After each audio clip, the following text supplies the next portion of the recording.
Hi guys, this is Kimmy Yanks and welcome to my YouTube channel.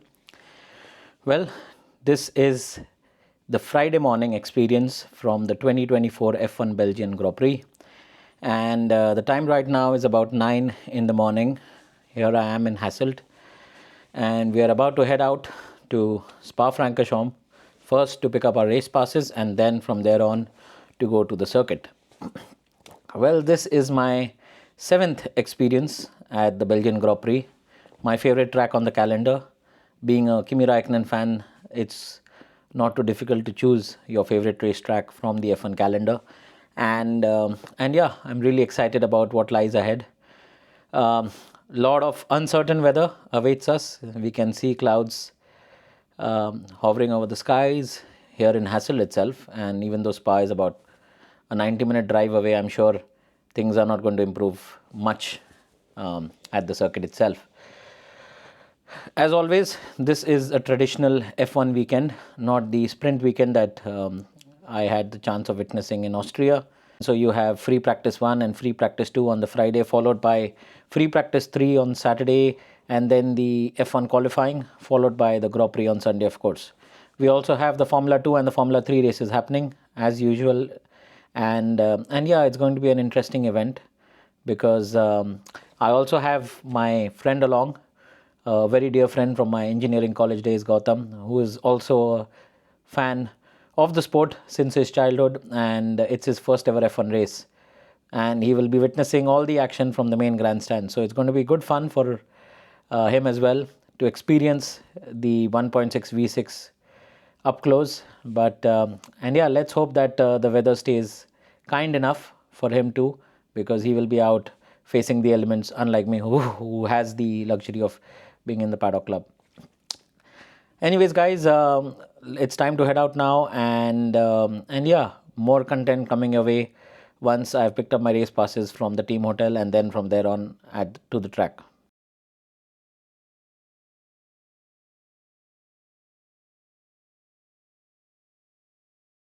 So this is the walk down to the main grandstand, and yeah, you can see that's the pit straight with the Paddock Club there at the back, and then on that side we've got the trucks for the Paddock Club track tour. And walking further down at turn 1, we'll be coming up to La Source, which is right there. So we actually now have the F2 cars going out, and we're now making our way down to the tunnel that goes below La Source, the first hairpin, and then from there enter into the Paddock Club. So this is the tunnel that you go through. The security was quite chill there because they can see the pass that I'm wearing, so that's good to know. And now into one of the coldest tunnels of the circuit.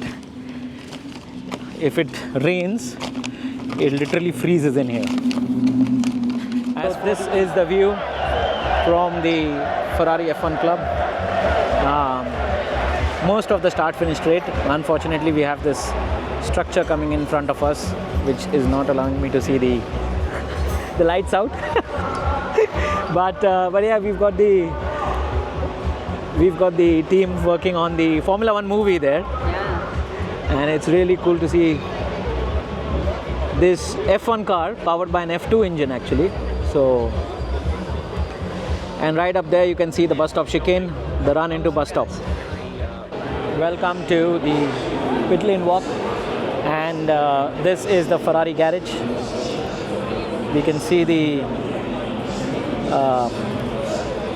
Ferrari of Carlos Sainz Jr. on display here in all its glory, and yeah, just walking around, seeing the tires, really beautiful looking. There you go, the hards, the mediums, and then of course there you got Charles Leclerc's car. This is the other end of the pit lane. That is the safety car garage, and here you've got Max Verstappen and the Red Bull of Sergio Perez, their garages. You've got the podium up there. Let me just pan it out there. There you go. And then this is the sharp end of the pit lane, if I can put it that way, because here you have the teams that are the front running teams of the Formula 1 grid. And there, of course, you also have Parc Fermé, which I forgot to show you guys, right there at the back.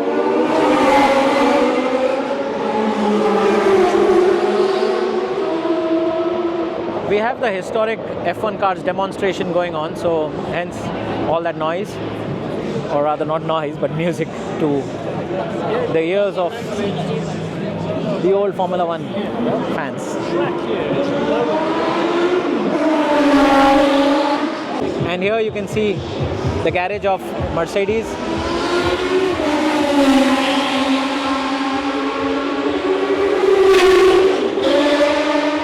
The podium, of course, and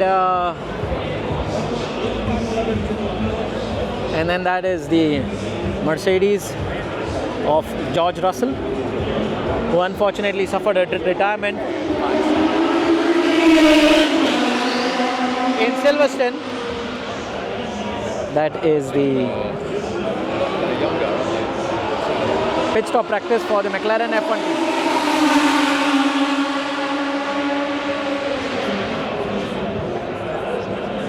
Getting ready again.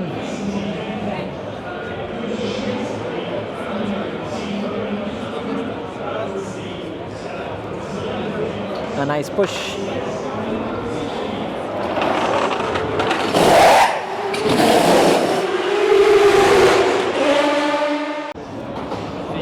This is the entrance to the paddock. So for those who have the VIP paddock pass, go through here. And that is the Aston Martin of Fernando Alonso.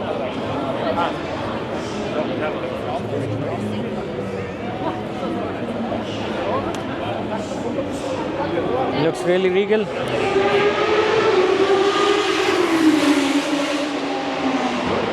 Although its performance has not been on the level that it should have been. This is the one-off livery that Alpine has sported for the race weekend. Deadpool and Wolverine, an interesting collab this. And you can actually see from the livery that, you know, it's an all-black design with Wolverine's claws kind of tearing bits and pieces of the black livery to reveal the red of Deadpool under. A really interesting concept. I wish the car was as quick as it looks. So, but yeah, really interesting, beautiful design. And of course, this is the Alpine pit wall.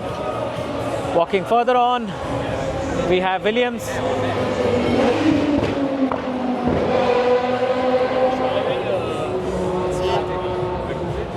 Here we've got the Williams garage. That is Logan Sargent's car. Then you've got the Visa Cash App RB F1 team. I don't know, I was going to say Alpha Tauri.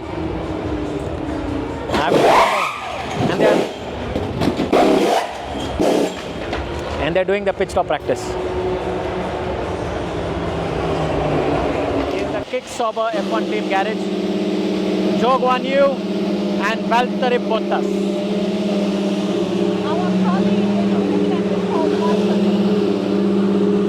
And now the guests are being asked to exit the pit lane because 30 to 40 minutes from now, actually 35 minutes from now, we will be starting with the pre-practice one, or the first practice session of the weekend for Formula 1.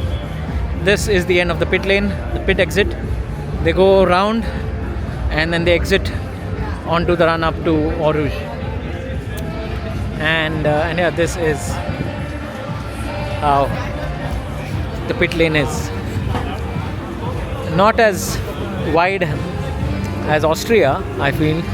The pit box area is much wider than what we saw in Austria, but then the fast lane here in the pit lane is narrow as compared to the one in Spielberg.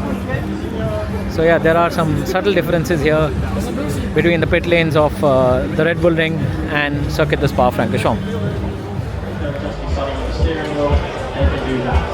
Then you'll find there's a lot of presets on the back as well, so it's quite difficult to see from myself. You have a lot of buttons behind the steering wheel, up the top here as well. That's basically for when they're going around. You can imagine in a qualifying that the intensity of it all gets a lot. So just flicking a switch, so changing engine mode, changing brake bias as well, which we'll get onto on the front of the steering wheel in a second.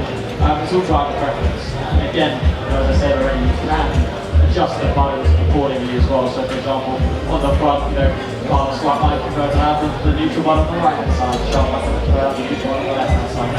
That's how it was being doing. Essentially the content is the same, but just slight buttons are different. And I'm just going to pass the steering to Marina, if Marina wants to hand the steering wheel around, and then we'll talk a little bit about the front of the steering wheel as well. So yeah, Marina's going to hand it around for you guys to have a look while we're talking about the content on the front.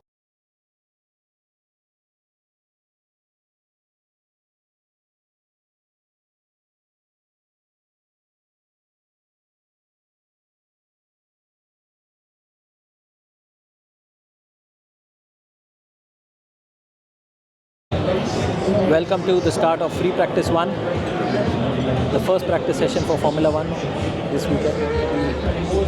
A very interesting session because as of now the skies are clear, but knowing the weather at Spa-Francorchamps, things can change very quickly, and the teams would want to go out, try out different dry setups to get the optimal trim for quali as well as for the race. And yeah, 1 hour of flat out, not flat out, but a lot of testing in this session for the teams and drivers.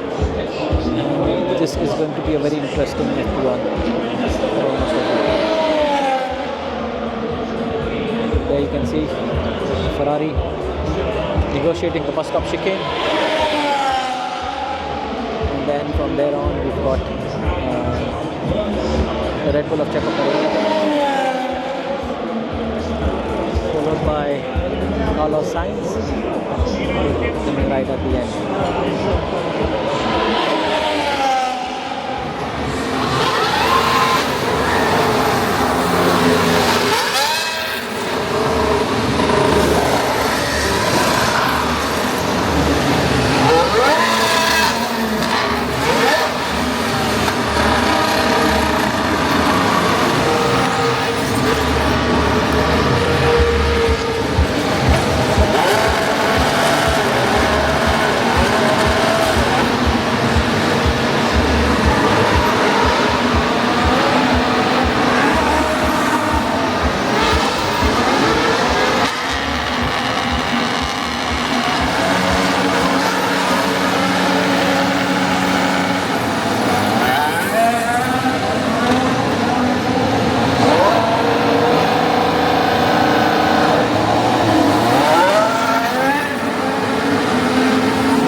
The end of FP1. Practice starts also done by some drivers, some opting to not do so, and yeah, the sky is now overcast, but thankfully we had a dry FP1, which is good data for all the teams and drivers to go through and work on. And we also have the drivers now returning to the garages. That's the Alpine coming in.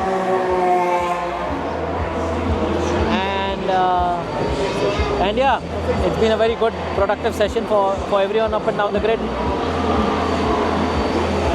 The wind's picked up as well.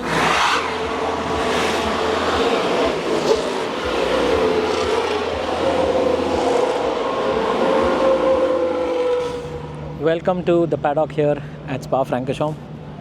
I've only got about 30 minutes of paddock time on a Friday, so I'm trying to make it as short and sweet as possible. So this is a 2-level paddock. For those of you who have not seen my videos from the yesteryears at Spa, you actually have a 2-level paddock. So you've got the engineering trucks 1 level up right there. That's where the engineers and the drivers have their debriefs, followed by the motorhomes and the hospitality units a level lower here, which is for the team guests and the driver guests and their friends and family. So a very well laid out, expansive paddock here at Spa-Francorchamps. And very quickly showing you guys how the paddock looks. There is one staircase access here that is basically used by the Haas, Aston Martin and the Sauber drivers. The layout of the paddock this year has changed because we now have the Red Bull Energy Station right next to the Sauber hospitality unit, which is quite different. And then you've got Ferrari right across here, which again is very different to what it was the last 2 years. And let me just bring this down. There you go.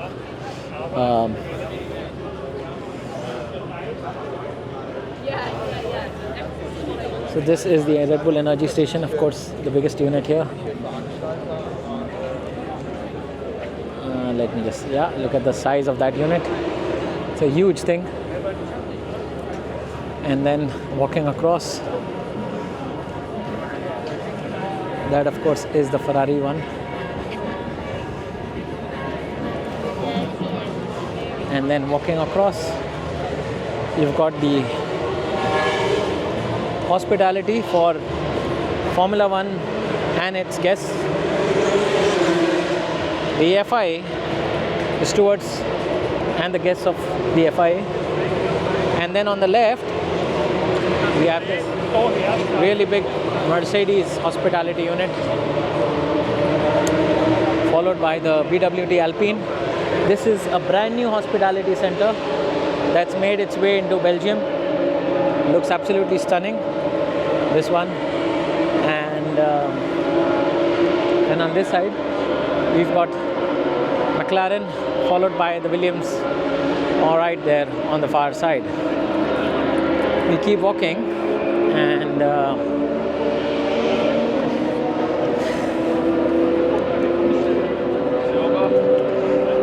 here we've got an access area with the turnstiles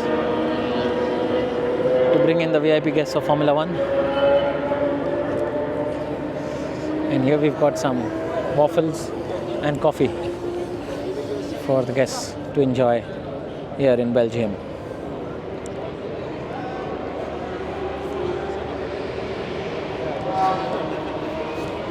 All this eventually looks up ahead, right up to Radion there. You miss Eau Rouge, but of course you get a view of the support race paddock as well, which is right there.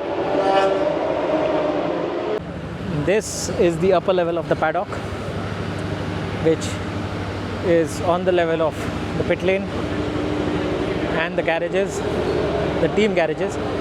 This also houses the team trucks, and you can see all the engineering trucks lined up one after the other. Starting from the far end, that's Red Bull, followed by Mercedes, Ferrari, McLaren, Aston Martin, and then from there on, the rest of the teams in the order that they finished in the Constructors' Championship last year. Basically coinciding with their team garages, these engineering trucks are set up for ease of access for the engineers to move from the trucks to the garages and back. The same applies for the drivers. So this is the upper level of the paddock. Very huge, expansive Formula One paddock. There was one entry, if you remember, from the others from this side, from a level below, which was through the turnstiles. There is another entry on the upper level this time, and this is through the turnstiles on the far end there, right next to the Paddock Club. So these house the engineering trucks where the engineers sit, analyze data, have their team debriefs along with the drivers. Okay guys, it's now time for Formula 2 qualifying, and I'm overlooking the pit lane with the F2 cars lined up and down the grid, and this is Kushmeni. Who would have thought I would be overlooking Kushmeni and his Invicta racing car here. He looks ready, tires are brand new, game face on. Let's see how Kush fares at Circuit de Spa-Francorchamps. The final 2 minutes of the F2 qualifying session are now underway, and we actually have Paul Aaron, who's on provisional pole, followed by Gabriel Bartoletto and Isaac Hadja.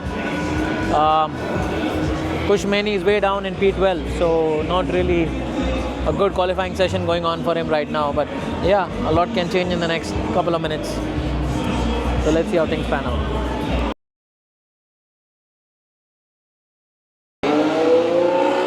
F2 is now underway, and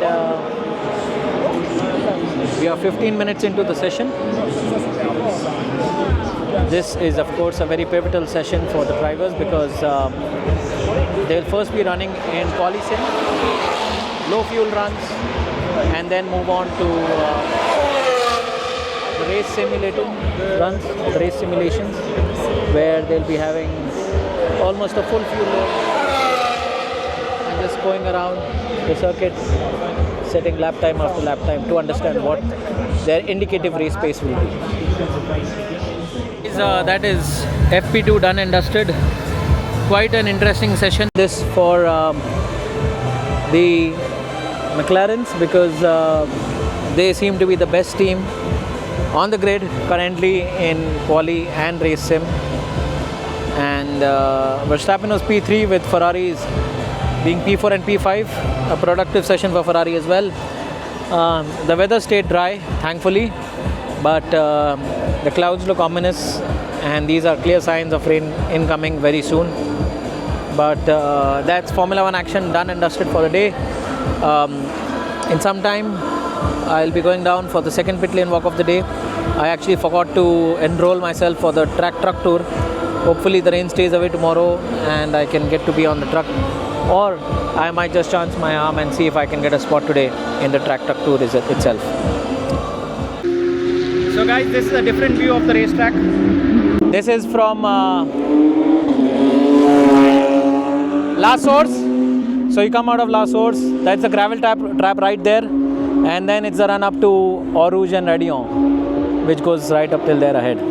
So yeah, just walking around and walking across now to the support race paddock and the support races area. Welcome to the support race paddock here in Spa-Francorchamps, and this is the support race area for the Porsche for the Porsche Cup. And then here you've got the F3 garages. We've got the F3 garages, and the cars are now in park format conditions, but the teams are still working on a couple of things for the drivers. Welcome to the historic F1 car garages, and in fact most of it is empty. Some of the cars are under wraps, which is expected, and yeah, you can see the 2009 BMW Sauber F1 09, the Coopers, all under wraps right now. But yes, oh, the Cooper is not under wraps. And then, but here you've got the Benetton. We've got the Lotus there. Sorry, it's not the Lotus. That's the 1981 March. Then you got the Arrows. Classic cars with a lot of history to them.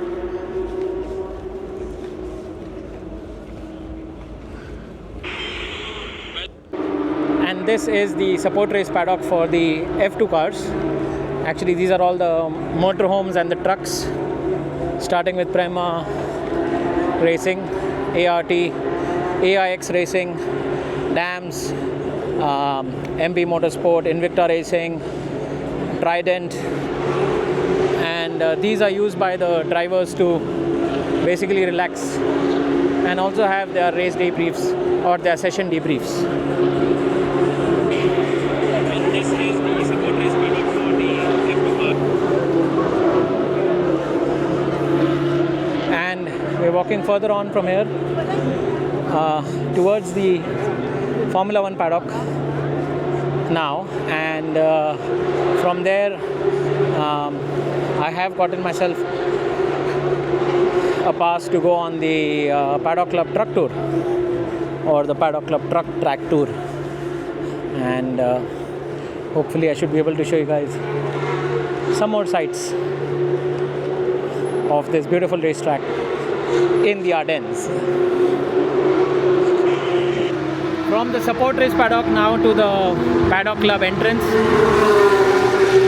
and this is the paddock from outside, the Formula 1 paddock from outside, and yeah, you can see the Paddock Club there in the back. So yeah, two different areas altogether. On the right, guys, we've got the F2 cars in the old style pit garages. They've just been out for their qualifying session just beforehand, before we had the Porsche Super Cup on the track.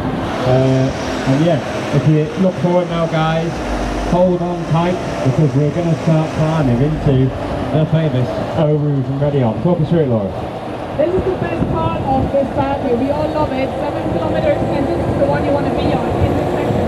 You just take it fully flat out, and from the one side, you have to keep back. This is impressive. These are the shots you want to take in, and see how fast you can catch from this one.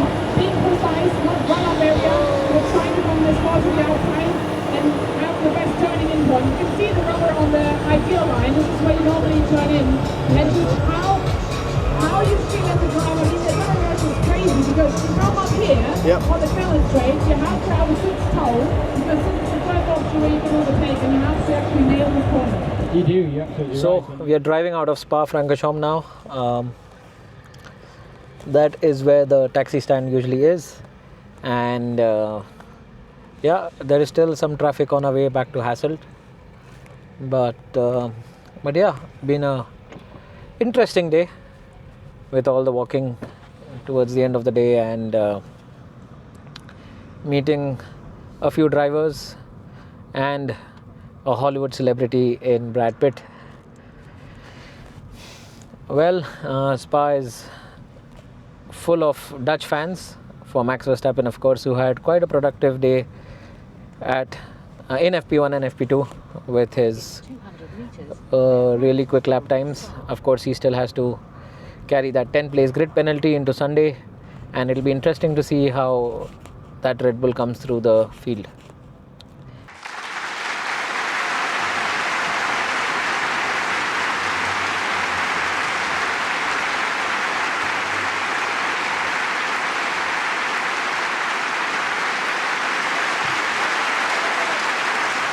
So guys, here I am back in my hotel room in Hasselt, and the time right now is 11:15 in the evening.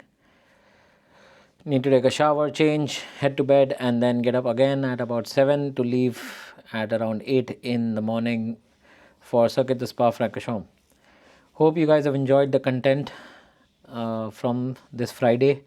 Apologies for mistakes made, if any, and yeah, hoping to give you some more sneak peeks and previews into what lies ahead for the weekend. Of course, Saturday is also a very busy day with free practice 3 followed by the qualifying for the Grand Prix on Sunday. Tomorrow we also have Charles Leclerc visiting the Paddock Club, so it will be an interesting time to hear his insights. Quick Q&A with James Towers, who is the host and the MC for the Ferrari F1 Club. Anyways, guys, thank you so much for watching. I'll be leaving the coordinates to my other social media handles in the description below. So if you want to connect with me on any of those other social media handles, please do so. Thank you so much for all your support. Please like, share, comment, subscribe. This is Kim Yang signing off. This was the Friday experience at the 2024 F1 Belgian Grand Prix. Take care, guys. Stay safe and enjoy your evening.